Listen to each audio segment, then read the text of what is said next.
가치조사에서 1990년부터 이제 한 100여 개 국가에 대해서 어떤 질문을 하고 있냐면 선택의 자유가 있는가, 내가 살아가는데, 그리고 내 삶을 내가 스스로 통제할 수 있는가. 그러니까 우리가 흔히 하는 자립심, 독립심에 해당되는 그런 질문이라고 봅니다. 거기에 대해서 청년들이 응답한 결과를 빨간색이 어느 나라냐면 한국입니다. 그러니까 한 70% 이상이 그렇다. 나는 내 삶을 통제해.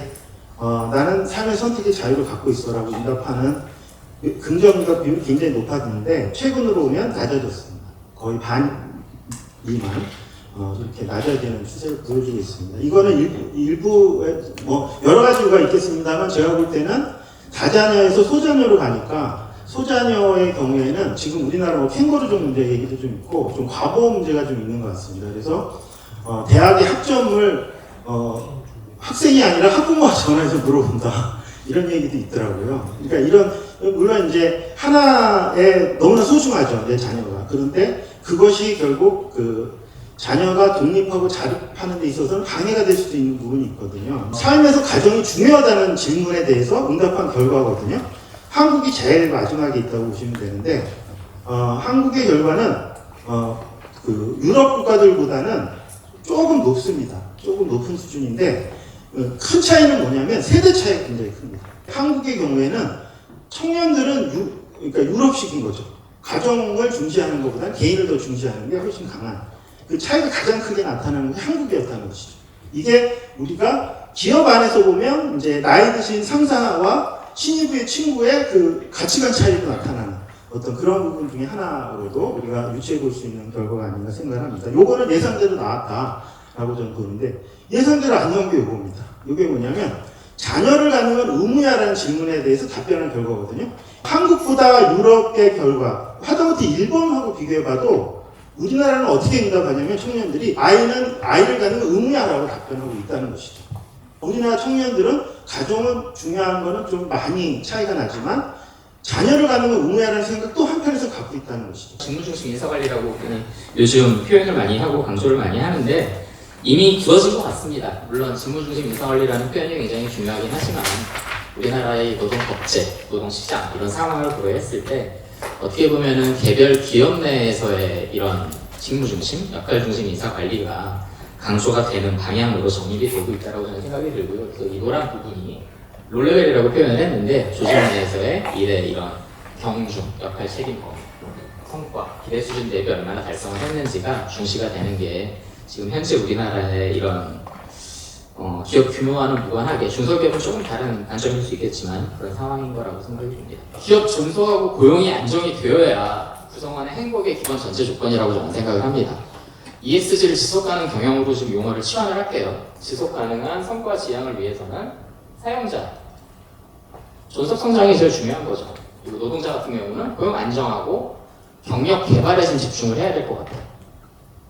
지난 정부부터 아니면 그 전 이전부터 뭐 저출산 고령화위원회 등등 해서 정부나 지자체에서 정말 다양한 대책들을 내놓고 있고 실질적으로 효과도 내고 있는 부분도 분명히 있는 것 같습니다. 근데 이제 그럼에도 불구하고 누가 뭐 얼마나 낳아야 되냐 이런 얘기를 하기보다는 어떤 환경에서 아이들이 자라야 되고 또 낳고 키우는 부모들은 어떤 삶을 살아야 하냐 이거에 대한 고민은 사실 다소 어렵게 느껴지고 또 잘 이루어지지 않는 부분들도 있었어요. 제도보다는 이런 직장 문화라든지 리더십 그리고 어떤 실천들을 하고 있는지 그에 따라서 어떤 회사들은 이런 걸 실행하고 있지 않은데 또 어떤 회사들은 이거를 실행함에 있어서 도대체 어떻게 가능했을까 이런 질문을 좀 하게 됐습니다. 전체 평균은 아까 기초평가랑 좀 유사하게 51.2점이었고요. 가장 고득점한 기업 같은 경우 68.8점으로 굉장히 높은 수준을 보였습니다. 여기에서 기본적으로 모든 기업들은 고충 민원 채널 같은 거는 거의 다 운영을 하고 있었어요. 그래서 너희가 어떤 게 힘드니 그리고 어떤 제도를 했으면 좋겠니 라는 그런 소통 채널은 충분히 되어 있는데도 불구하고 이게 실효성을 가지고 제도를 운영하기에는 아직까지 좀 어려움을 겪고 있다라고 보시면 될 것 같습니다. 출산과 그리고 육아휴직 관련된 지원 제도들은 충분히 많이 진행이 되고 있었는데요. 양육 단계에 있어서의 지원이라든지 그리고 출산이라든지 육아 이후에 복귀하는 고용보장 과정 그리고 지방소멸 대응과 같이 중장기적으로 우리가 문제를 해결해 나가고 또 아이를 키우는 과정에서 필요한 부분들은 좀 투자가 상대적으로 좀 부족한 것을 확인하실 수 있습니다. 저희가 12개의 어떤 기업들을 분석을 하고 나니 이 두 가지 정도의 혁신 전략이 있었는데요. 첫 번째는 조직의 리더십, 문화, 소통 방식 등을 바꿔서 일과 삶 균형을 자연스럽게 문화 조성을 하고 있는 경영혁신 전략이 있었고요. 두 번째로는 다양한 금융복지 제도를 정말 재밌고 또 직원들에게 신선해서 정말 나도 결혼해볼까 라는 생각을 가지게 하는 또 아이를 낳아볼까 라고 생각을 하게 하는 혁신적인 제도를 만드는 전략을 가지고 계셨습니다. 이 안에는 6가지의 주요 유형이 있습니다. 네, 첫 번째로 보실 유형은 경영진 주도형입니다. 이 경영진 주도형은 정말 그야말로 우리 사장님은 진심이에요 라는 표현에 걸맞는데요. 최고 경영진들이 이 저출산 고령화 문제를 해결하기 위해서 복지제도를 직접적으로 설계하라고 지시를 내리시고 실질적으로 직원들과 함께 소통을 하면서 조직적으로 이 문화가 잘 정착이 되는지도 꾸준하게 확인을 하고 계셨습니다.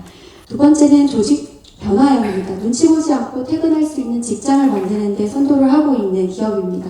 특히 스타트업들이 많았는데요. 웰트 같은 경우에는 근로자 수가 한 30명 정도 되는 불면증 디지털 치료제를 판매하고 있는 기업이고요. 이 기업 같은 경우에도 창업 초기부터 이런 직원들 간의 이제 자율적이고 책임 있는 신뢰를 바탕으로 기업 자신의 근무 형태를 자유롭게 선택할 수 있도록 했다고 합니다. 야근을 강요하지 않고 눈치 보지 않는 퇴근 문화가 되어 있고요. 저희 경영혁신 전략의 세 번째 가장 중요한 게 직원 참여형인데요. 직원들이 직접 이런 제도에 적극적으로 참여한 기업들입니다.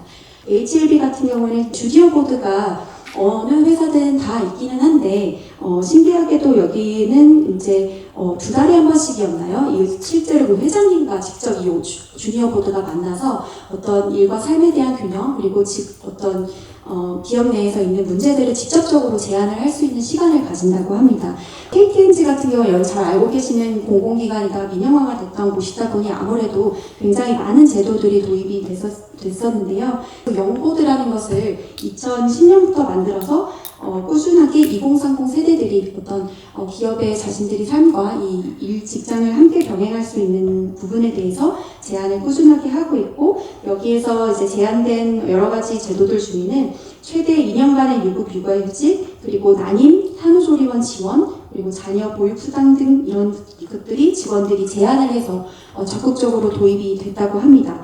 그래서 이 KTNG 같은 경우에는 최근 3년간 구성원 자녀의 출생률이 전국 평균이 약 2배나 달하는 출생률을 기록을 하고 있다고 합니다. 제도혁신 전략의 첫 번째, 생애주기 포괄형입니다.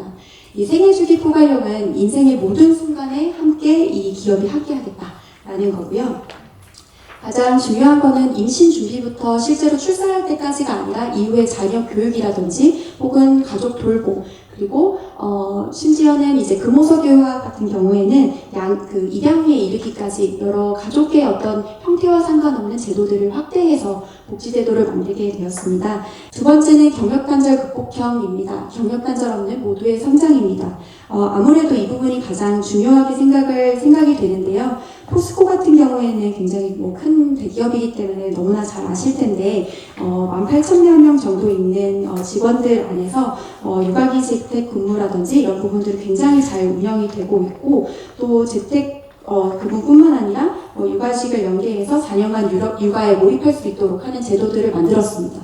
4년간 육아에 몰입을 하면 아무래도 기업에 다시 복귀를 했을 때 문제가 있지 않을까라고 걱정을 하실 텐데요. 그거를 어쨌든 사전에 예방을 하고 또 이후에 이거에 대해서 직원들도 불안해하지 않을 수 있도록 사전에 이런 부분에 대해서 코칭을 하는 직책자 코칭 과정이 있어서 나중에 육아휴직에 돌아와서 어떤 부분들에서 일을 해보고 싶은지 또 어떤 부분이 고민이 되는지를 직접적으로 섬세하게 챙기는 부분들이 있다고 합니다.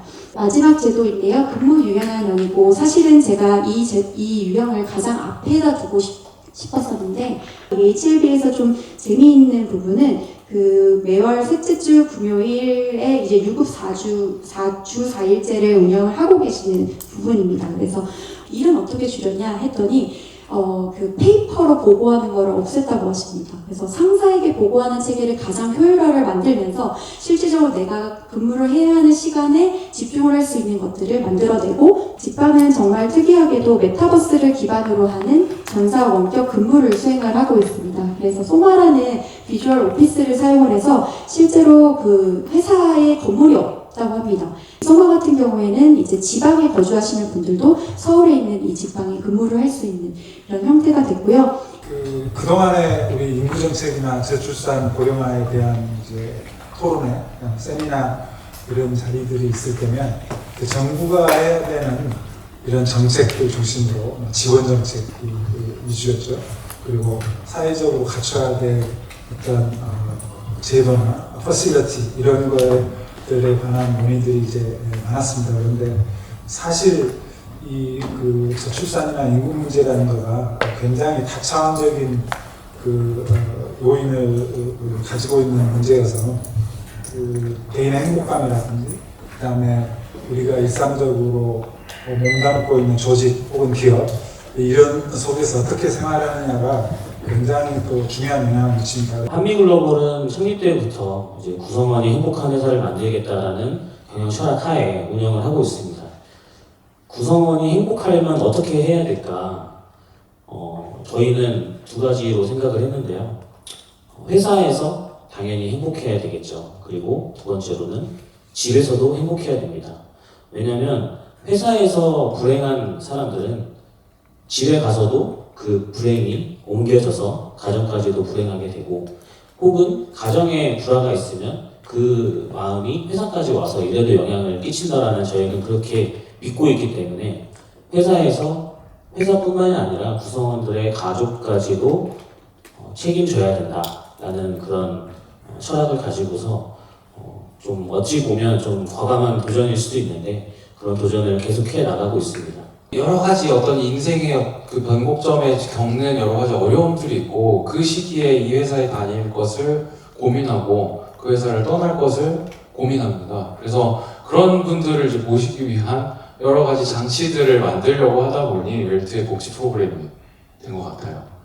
그 사업주로서, 이 창업을 한 오너로서 내가 다니고 싶은 회사를 만들어서 내가 하는 근무 패턴을 동일하게 직원들에게도 누릴 수 있도록 하는, 그게 기본으로 좀 자리 잡아서 그냥 나만 어떤 대표라고 특권을 드리는 것보다는 제가 그냥 그 직원들 앞에 떳떳하기 위해서라도 제가 원하는 무언가의 시스템을 같이 이제 만들어내고 직원들과 같이 누리는 그런 형태로 만들다 보니 이렇게 된 것 같습니다. 작년에 고용노동부랑 한국고용정보원에서 상반기 청년 채용 동향을 조사했더니 임금복지랑 일-삶의 균형이 1, 2로 나왔습니다. 지금 현재 청년들 여러분들도 들어보시겠지만 쉬었음 청년들이 엄청 많아지고 있고, 그래서 쉬었음 30대 청년들이 32만 8천 명이 되고, 그 다음에 20대는 43만 5천 명이 쉬었음 청년으로 구직을 안 하고 있고, 세대 간의 가치관이 차이가 일터에서 많이 일어난다고 합니다. 이제 저도 근무를 했을 때 이런 것들이 생활 공간에서 많이 나타나기 때문에 조직 구조를 수평적으로 만들고 서로 대화하는 자리나 이런 합당한 자리를 만들어줘야 돼. 소통을 많이 해야지 청년들이 떠나가지 않는 현상들이 일어나고 있다. 그리고 청년들 장기 근속을 하고 싶어요. 회사에서 장기 근속 하고 싶은데 이런 것들이 갈림돌이 되고 있다고 합니다. 그리고 그 기업이 근로자랑 함께 사내제도를 개선해라고 서로 소통해서 사내제도를 만드는 문화가 많이 우리나라에 없는 것 같아요. 위에서 수평적으로 너는 이거 복지해 이렇게 내려오는 것들이 많기 때문에 이런 것들이 필요하다고 합니다. 대기업 같은 사례들이나 이제 관련된 기업들 같은 경우에서는 상당히 적극적으로 육아휴직을 비롯해가지고 직장 어린이집, 출산전담 지원 이런 식으로 작년에 정책을 적극적으로 추진하고 있고요. 중소기업 같은 경우에는 일과 가정의 양립 제도를 갖다 정착하고 싶지만 현실적인 어려움 때문에 지금 힘들다는 응답 결과가 많이 있고요. 그래서 중소기업 같은 경우에는 특히 이해가 되는 게 앞에서도 나오긴 했지만 대체 인력 고용이 쉽지 않고 대체 인력이 어렵다 보니까 이제 남은 인력으로 육아휴직제 연공 등을 담당해야 되는데 이런 것이 어렵다 보니까 마음은 있더라도 실질적으로 일과 가정의 양육 제도를 정착시키는 데 어려움이 있는 것으로 사유가 되고 있습니다. 사장님의 마인드를 어떻게 변화시킬 것인가 이런 부분에 이제 최근에는 굉장히 집중하고 있고, 왜냐하면 어떻게 생각하면 이제 저도 고용문화 개선 정책과 왔을 때 고용문화 어떤 고용문화 너무 광범위하잖아요. 그래서 이과가 이제 주어진 미션이 뭘까 고민을 했는데 여기에서의 이과에서 하고 싶은 고용문화는 결국에는 이제 일생활 균형, 일가정 양립 문화이더라고요. 그래서 이런 것들을 이제 확대시키려면 어떻게 해야 되는가를 굉장히 고민을 많이 하고 있는 상황입니다.